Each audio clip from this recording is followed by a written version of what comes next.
जय गुरु जी। आज मेरी जानकारी 2025 में जो महाकुंभ मेले लग रहा है उसकी शुरुआत 13 जनवरी को पूर्णिमा से होंगी और इसका समापन 26 फरवरी को महाशिवरात्रि पर होगा। प्रयागराज कुंभ मेले में शाही स्नान होंगे और कुंभ का पहला शाही स्नान 13 जनवरी 2025 को होगा। हमारे सनातन धर्म में, हिंदू धर्म में इस को सबसे बड़ा धार्मिक आयोजन माना जाता है। लाखों लोग देश विदेश से इसमें शामिल होते हैं और यह मेला हर 12 साल में 4 जगहों पर आयोजित होता है। पहला है प्रयागराज, दूसरा हरिद्वार, तीसरा उज्जैन और चौथा नासिक। इस बार महाकुंभ मेला प्रयागराज में लगने जा रहा है, जिसकी शुरुआत 13 जनवरी को होने वाली है। कुंभ का शाब्दिक अर्थ होता है घड़ा। यह प्राचीन समय से ही, ऋषियों के काल से ही कुंभ मेला लगते आ रहा है। 30-45 दिन तक चलने वाला यह महाकुंभ हिंदुओं के लिए काफ़ी मायने रखता है। महाकुंभ मेले पर रवि योग का भी निर्माण होने जा रहा है। इस दिन इस योग का निर्माण सुबह 7:15 से होगा और सुबह 10:38 पर समापन होगा। इसी दिन भद्रावास योग का भी संयोग बन रहा है। इस योग में भगवान विष्णु की पूजा करना विशेष फलदायी माना जाता है। प्रयागराज में कुंभ मेले में 6 शाही स्नान होंगे। महाकुंभ मेला का पहला स्नान 13 जनवरी को और दूसरा स्नान 14 जनवरी 2025 को मकर संक्रांति पर होगा। तीसरा स्नान 29 जनवरी 2025 को मौनी अमावस्या पर होगा और चौथा शाही स्नान 2 फरवरी बसंत पंचमी पर होगा। पांचवा शाही स्नान 12 फरवरी को माघ पूर्णिमा पर होगा और आखिरी शाही स्नान 26 फरवरी को महाशिवरात्रि पर होगा और 26 फरवरी को ही इसका समापन होगा। इस समय से ही महाकुंभ मेले का संबंध है। प्राचीन समय से ऋषि मुनियों के काल से ही यह चलते आ रहा है। इसका संबंध समुद्र मंथन से माना जाता है। कथा के अनुसार एक बार ऋषि दुर्वासा के शाप से इंद्र और अन्य देवता कमजोर पड़ गए और इन्होंने लाभ उठाते हुए राक्षसों ने देवताओं पर आक्रमण किया।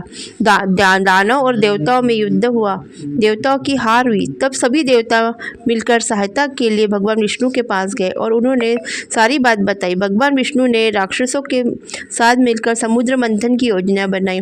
वहां से अमृत निकलने की सलाह दी। जब समुद्र मंथन से अमृत का कलश निकला तो भगवान इंद्र का पुत्र जयंत उसे लेकर आकाश में उड़ गया।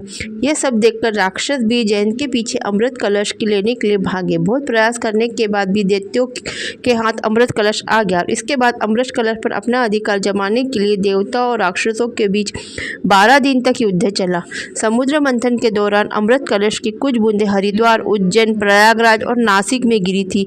इसीलिए इन 4 स्थानों पर महाकुंभ मेले का आयोजन किया जाता है। इन 4 पवित्र जगहों पर शाही स्नान का बहुत ज़्यादा महत्व है। यही वजह है कि महाकुंभ के दौरान हरिद्वार में गंगा, उज्जैन में शिप्रा, नासिक में गोदावरी और इलाहाबाद में त्रिवेणी संगम पर स्नान किया जाता है। मान्यता है कि इससे अमृत की प्राप्ति होती है।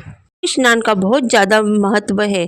कहते हैं कि धार्मिक मान्यता है कि महाकुंभ में अगर गंगा स्नान में व्यक्ति के सभी पाप मिट जाते हैं, उसके सभी मनोकामना पूर्ण हो जाती है। यूँ तो महाकुंभ के हर दिन स्नान करने से पुण्य फलों की प्राप्ति होती है, लेकिन कुंभ में शाही स्नान का कुछ खास महत्व है। इस दिन लाखों करोड़ों की संख्या में तीर्थयात्री आते हैं। देश विदेश से भी लोग आते हैं और शाही स्नान करते हैं, अपने खराब कर्मों का नाश करते हैं और भगवान से हमें अच्छी बुद्धि और हर मनोकामना पूर्ति के लिए प्रार्थना करते हैं। स्नान करने से व्यक्ति के सारे पाप धुलते हैं, सभी पापों और कष्टों का नाश होता है। देवी देवता का आपको आशीर्वाद मिलता है। शाही स्नान करने से न सिर्फ शरीर की शुद्धि होती है बल्कि आत्मा भी पवित्र होती है। इस बार आप भी शाही स्नान में अपने पापों और अपने खराब कर्मों को धो डालिए और अपनी हर मनोकामना पूर्ति के लिए भगवान से प्रार्थना कीजिए। शाही स्नान में जल में डुबकी लगाकर सूर्य देव को जल जरूर अर्पित करें। इससे आपको तरक्की, धन दौलत की वृद्धि होने के साथ दुर्भाग्य दूर होता है। दान जरूर करें, गरीबों को दान। अगर आप शाही स्नान करने जाते हैं पवित्र जगह पर तो वहाँ गरीब लोगों को दान जरूर करें। इससे आपके अशुभ ग्रहों का नाश होता है, शुभ प्रभाव मिलता है। भगवान विष्णु और तुलसी जी की आराधना करें। गौ माता को रोटी के स्नान के बाद अगर आप गाय को रोटी खिलाते हो आपके जीवन के सारे दुख दर्द का नाश होता है, आपके जीवन में खुशहाली बनी रहती, क्योंकि गाय में 33 कोटि के देवी देवता निवास करते हैं। अगर आपको मेरी जानकारी कुंभ के बारे में अच्छी लगी तो ज़्यादा से ज़्यादा शेयर करें, लाइक कमेंट और सब्सक्राइब करें, आइकन की बटन को प्रेस करें और इसी तरह नई नई जानकारी से आपके लिए मैं वीडियो बनाती रहूँ। अगर आपको अच्छा लगा कमेंट में जय श्री हरि जरूर लिखें। धन्यवाद।